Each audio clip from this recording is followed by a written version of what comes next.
I found out my daughter-in-law stole thousands from me. What I did next shocked everyone. There's something about the way the light hits the yellowing maple trees that makes everything feel like a painting.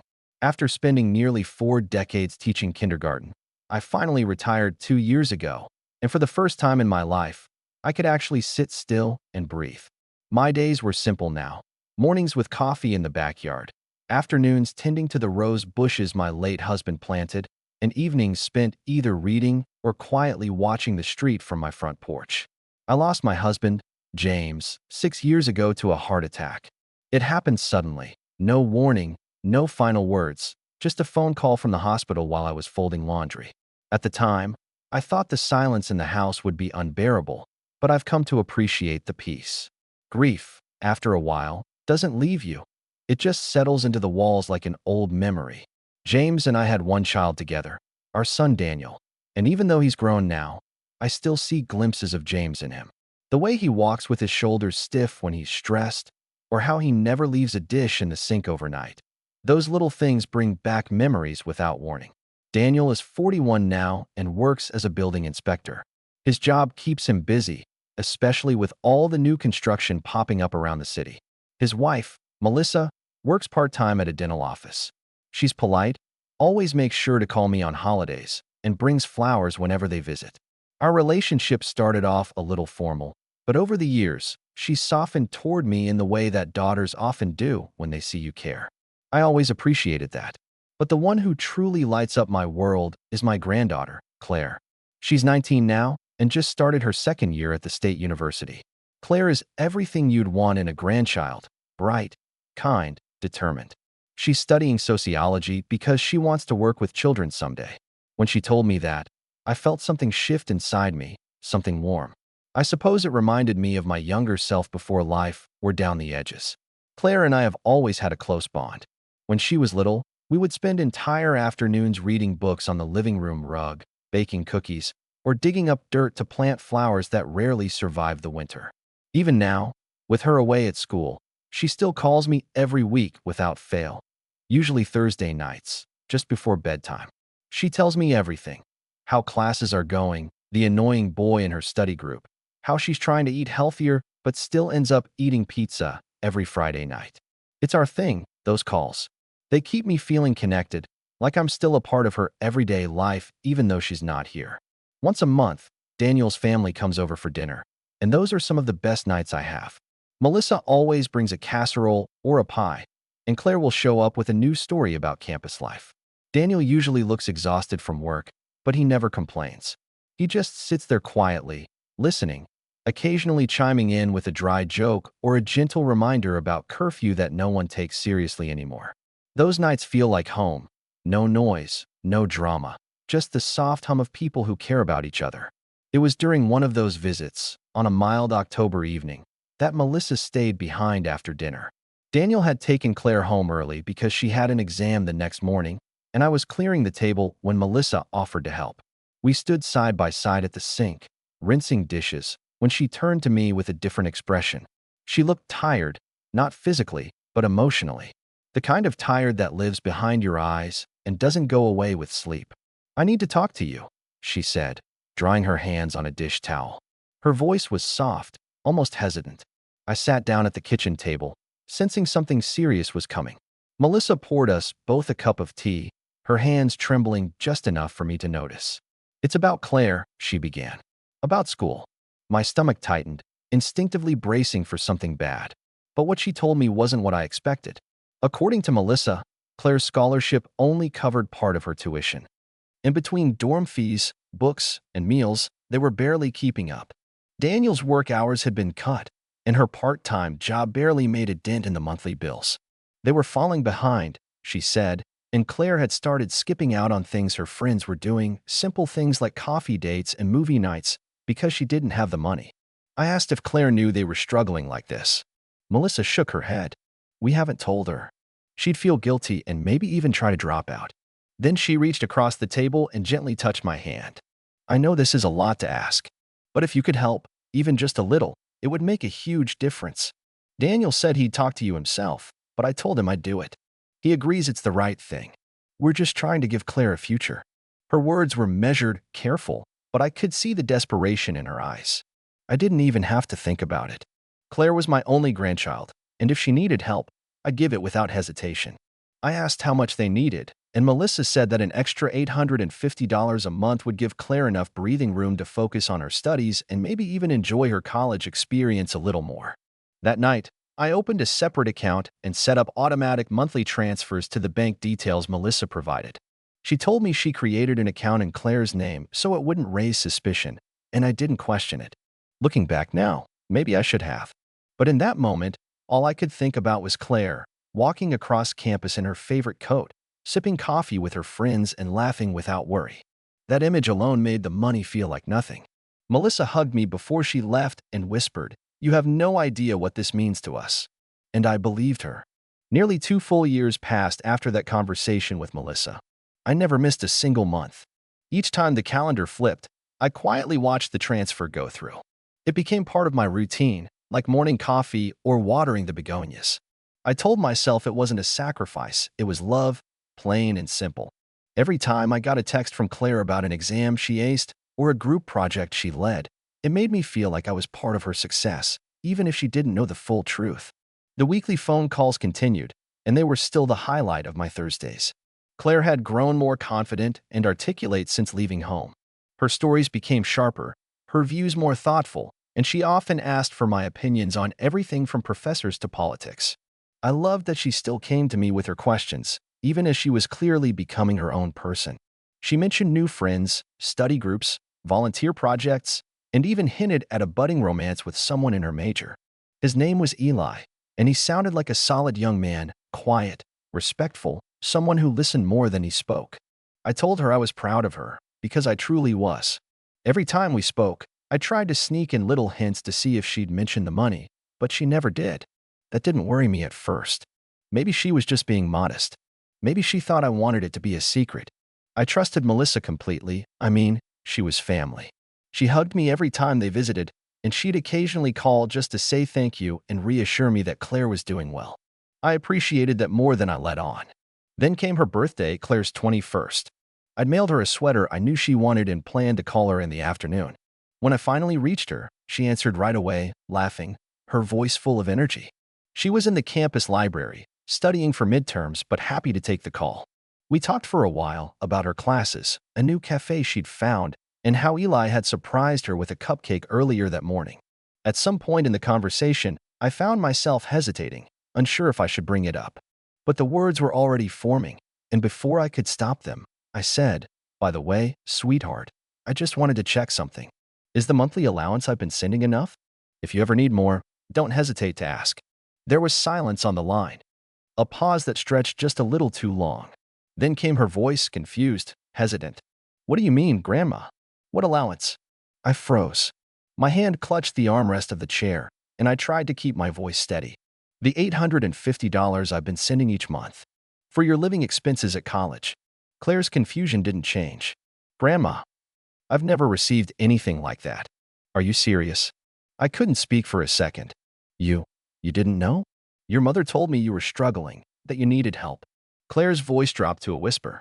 "I've been paying for everything with my part-time job and the scholarship.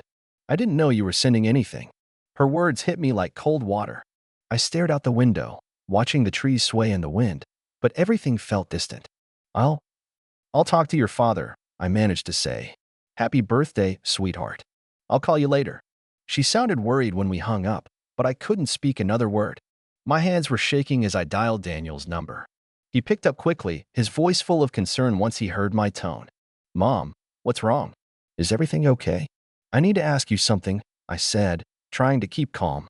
"Did you know that for the last 2 years, I've been sending $850 a month to Melissa?" She said it was for Claire's college expenses. There was a pause. Then Daniel's voice sharpened. "No. What are you talking about? I never knew about any money." My heart dropped. "She said you agreed to it. She told me Claire was missing out on things, that she felt isolated." Daniel sounded like he was moving, his voice muffled, background noise fading. "Mom, I had no idea.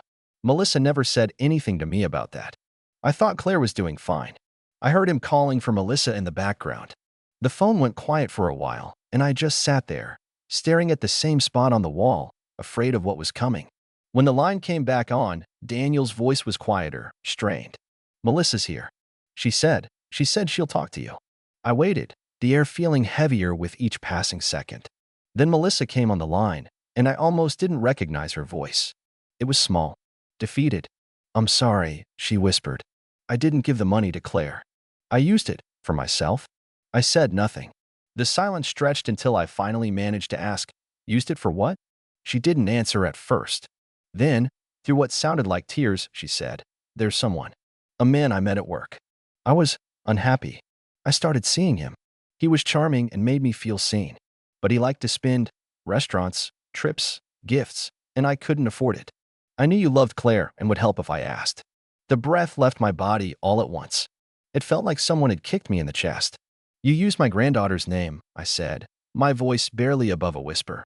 "You lied to me. For 2 years. I didn't mean for it to go this far," she sobbed. "I didn't know how to stop. And now he's gone, and I have nothing left." Daniel came back on the line, his voice hard, full of emotion I'd rarely heard from him. "Mom, I didn't know. I swear to you, I had no idea. I'm so sorry. I trusted her.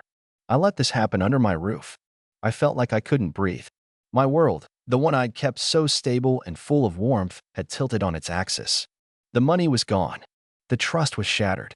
And worst of all, it had been done by someone I called family. "I need some time," I told him quietly. "Please don't call tonight. I need to be alone." That evening, I sat on the edge of my bed for hours, staring at the carpet and feeling 1,000 different things I couldn't name. I thought of James and how he would have handled this. He was always the level-headed one, the one who reminded me to look at the bigger picture. But there was no comfort in memory now, only silence and betrayal, and the sickening feeling that I had been played for a fool by someone I'd opened my home and heart to. The next morning, the phone rang again. It was Daniel. He said he'd been up all night talking with Melissa, that she had confessed everything, that the affair had lasted over a year, and she'd funneled nearly every cent I sent into making that man happy. And the worst part?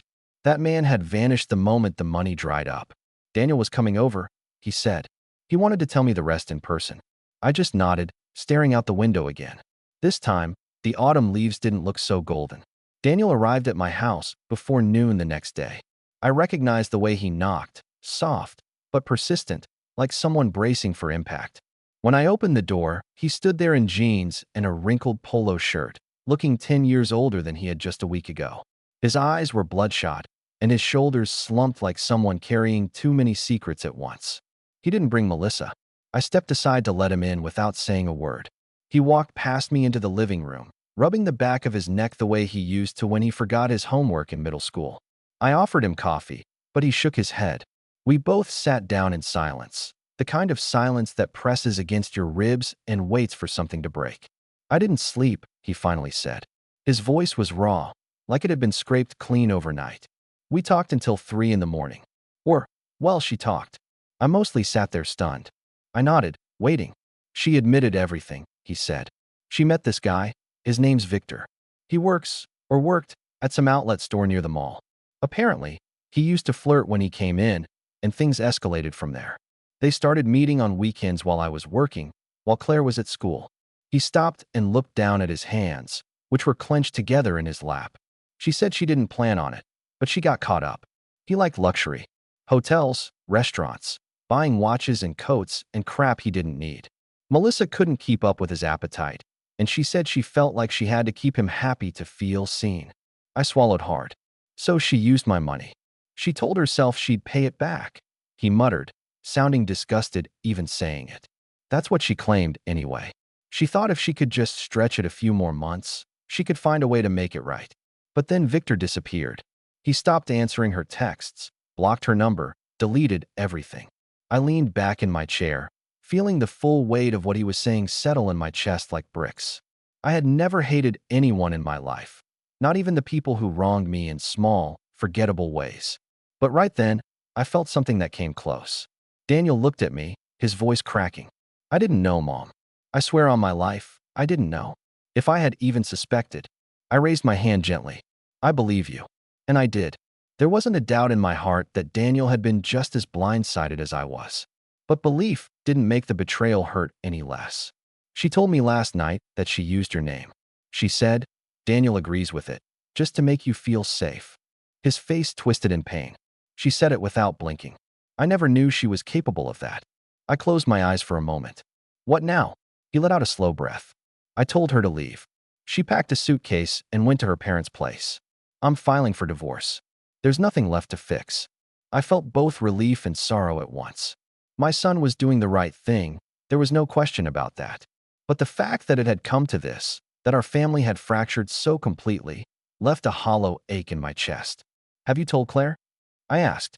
Daniel shook his head. Not yet. I didn't want to tell her over the phone.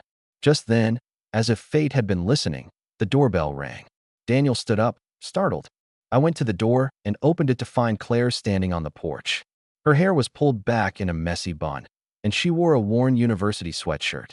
Her face was flushed, like she had rushed all the way over. Dad's not answering his phone, she said breathlessly. And Mom's not at home. What's going on? I stepped aside. Come in, sweetheart.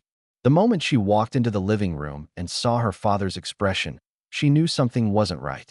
She sat down on the edge of the sofa, looking back and forth between us. Daniel cleared his throat and began slowly. He told her everything. From the money to the affair. From Victor's manipulation to Melissa's lies. Claire didn't interrupt. She didn't even blink. She just sat there, perfectly still, absorbing every word. When he finished, she stared at the floor for a long time. She used my name, she said quietly. To steal from Grandma. Yes, Daniel whispered. She did. Claire's jaw trembled, but she held herself together. I can't believe she would do that. All this time, I thought I was just budgeting wrong. Struggling because that's what college kids do. I reached across and took her hand. You didn't do anything wrong. Tears began to fill her eyes. But you did so much for me, and she turned that into something ugly. No, I said gently. What I gave came from love. That hasn't changed. She looked at me, then at her father, and finally whispered, I don't think I can ever forgive her. We spent the next few hours sitting together, trying to make sense of it all. As more details came out, the scope of Melissa's betrayal grew clearer. The hotel stays, the shopping trips, the bank account she created in her own name but told me was for Claire. All of it carefully hidden behind smiles and polite dinners. It was all so calculated it made my skin crawl. Daniel didn't say much after that. He sat with his head down, nodding occasionally. He was a man betrayed by his wife, ashamed in front of his mother, and crushed under the weight of what this had done to his daughter. When Claire stood to leave, she hugged me tightly. I'll pay you back, she said. Bit by bit, whatever I can. I shook my head. No, sweetheart. This isn't your burden. Focus on your future.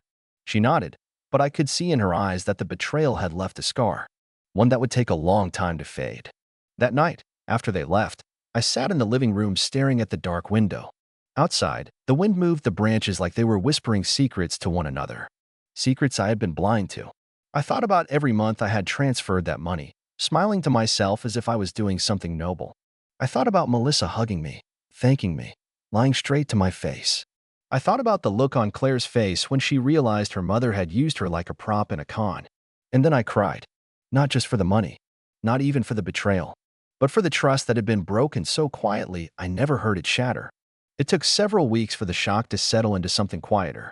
Not quite peace, but not pain either, just a dull ache that faded in and out depending on the time of day. Mornings were easier.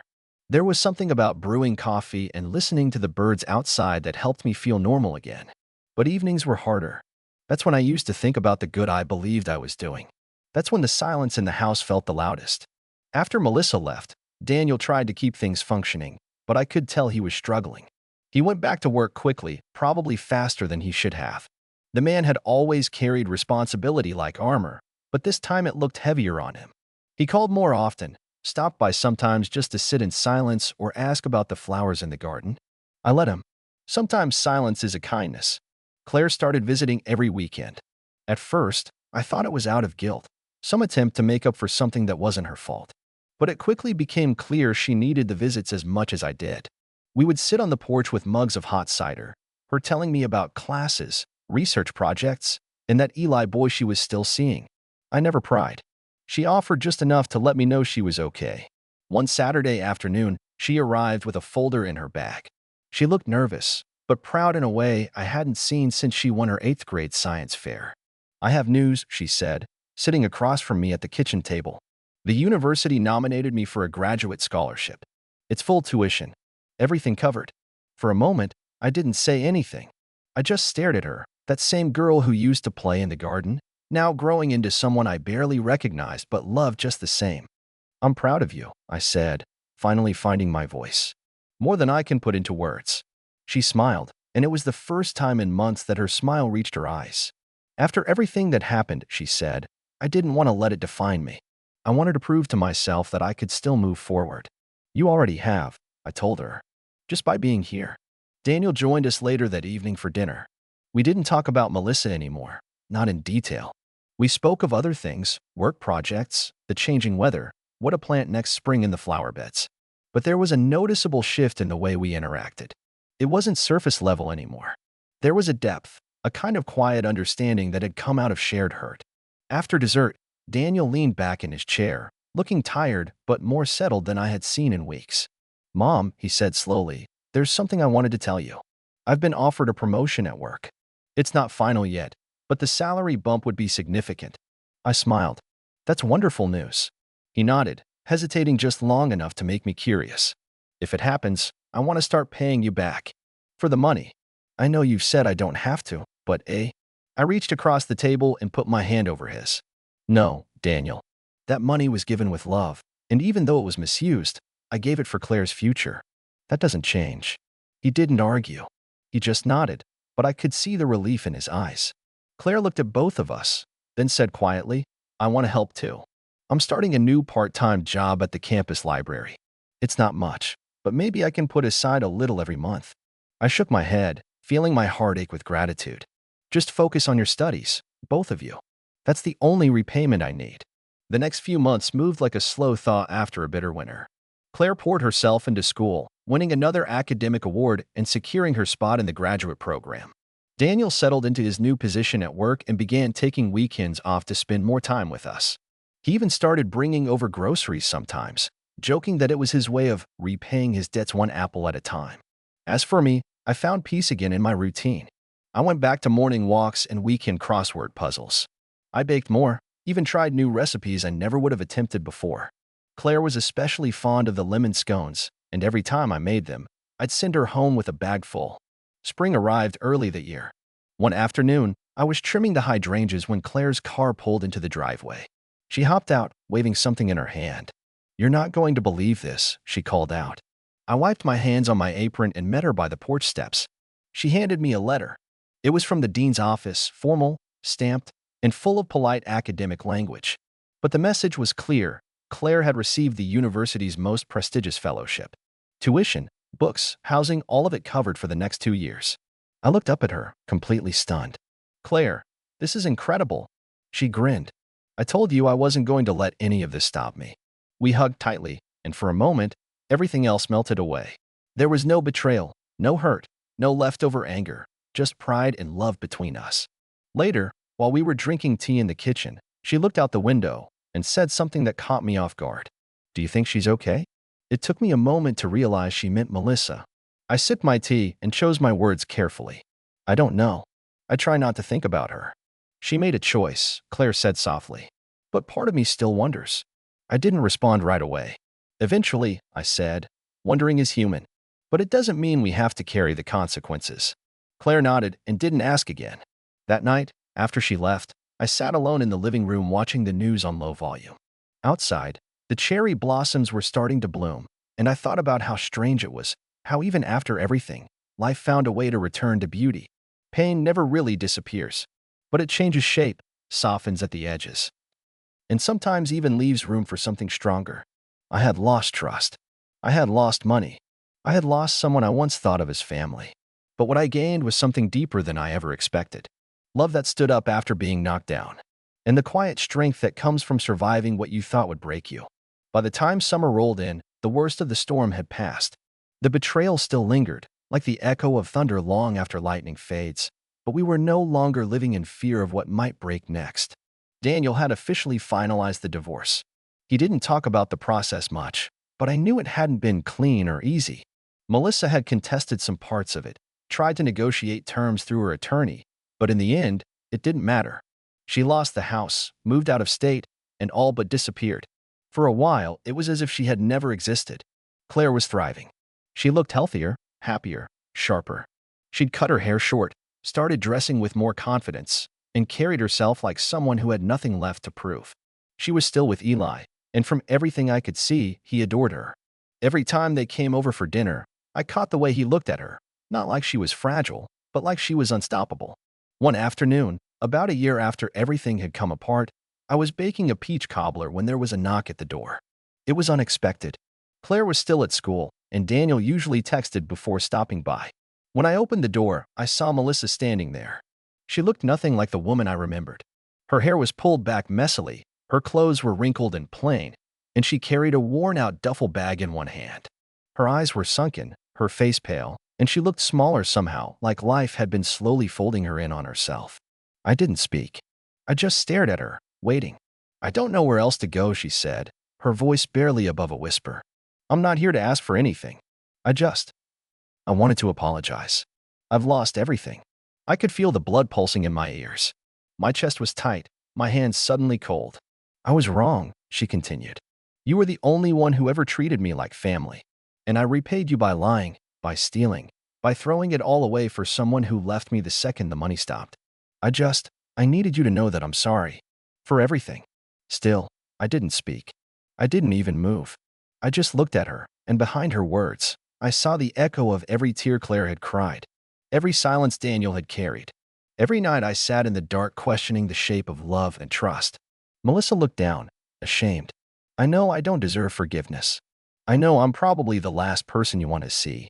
I cut her off. "Wait here," I said, and walked back into the house. I opened a drawer near the bookshelf, one I hadn't touched in months. Inside was a blank envelope. I had prepared it months ago, during one of those long nights when I couldn't sleep and needed some form of closure. I had written nothing on it, just sealed it and waited. I returned and handed it to her. She looked confused. "What is this?" "Open it," I said. She pulled open the flap and reached inside. A single check fell into her hand. It was made out for $1. She looked up at me, eyes brimming. "That's the last cent you'll ever get from me," I said. "It's what your apology is worth." I didn't raise my voice. I didn't need to. The weight of my words landed with more force than shouting ever could. Melissa nodded slowly, and for a moment I thought she might crumble. But instead, she just tucked the envelope back into her bag and turned to leave. As she reached the bottom of the porch steps, Claire's car pulled up. She stepped out, holding a tote bag, smiling until she caught sight of Melissa. Her face changed in an instant. "Is this a joke?" Claire said, walking toward us. "Why are you here?" "She was just leaving," I answered before Melissa could say anything. Claire stopped, glaring at her mother, but she didn't yell. She didn't curse or accuse. She just stood there, straight-backed and strong, radiating disappointment so loud it didn't need words. Melissa whispered, "I'm sorry," and turned away. Claire didn't respond. She waited until Melissa disappeared down the sidewalk before turning to me. "You okay?" she asked. "I am now," I said. We didn't talk about it again. It was over. Or so I thought. A few weeks later, Daniel invited Claire and me over for a quiet dinner. We ate outside on the patio, the summer heat just starting to cool as evening settled in. As we sipped iced tea and watched the sun drop below the tree line, Daniel brought out a folder and laid it on the table. "What's that?" I asked. "It's from the attorney," he said. "Something came up after the divorce finalized. We didn't know it at the time." He opened the folder and pulled out a letter. "It's about Victor. Turns out, he had been using fake names and opening credit accounts under other people's information. He didn't just use Melissa, he scammed at least 3 other women. One of them filed a criminal complaint, and now there's an ongoing investigation. Melissa might be called to testify." Claire sat forward, frowning. "So she was conned too?" Daniel nodded. "Used and discarded, just like she did to us." I leaned back in my chair, trying to process it. It didn't erase what she did, not even close. But it added another layer to a story I thought I already understood. That night, as I lay in bed, I thought about how messy people are. How nobody fits perfectly into one box, good or bad, innocent or guilty. Melissa had betrayed us, yes, and I would never forget that. But in the end, she'd been used too, discarded by someone even more manipulative. It didn't excuse her actions, but it made me feel something I didn't expect, pity. 2 months later, Claire received a letter at her apartment. It was from Melissa. She brought it to my house, unopened, unsure what to do. Should I read it? She asked me. I thought for a long time before answering. Only if you're ready to forgive, even a little. Claire stared at the envelope, then slid it into her bag. I'll wait, she said. And I understood completely. Forgiveness isn't something you give to make someone else feel better. It's something you give yourself when you're ready to stop carrying the weight. That fall, Claire began her graduate program. Daniel traveled for work less and spent more weekends with us. The house felt alive again, less haunted, more hopeful. The betrayal never disappeared, but it faded into something smaller, something survivable. And just like that, we moved forward, not because we forgot, but because we chose to heal.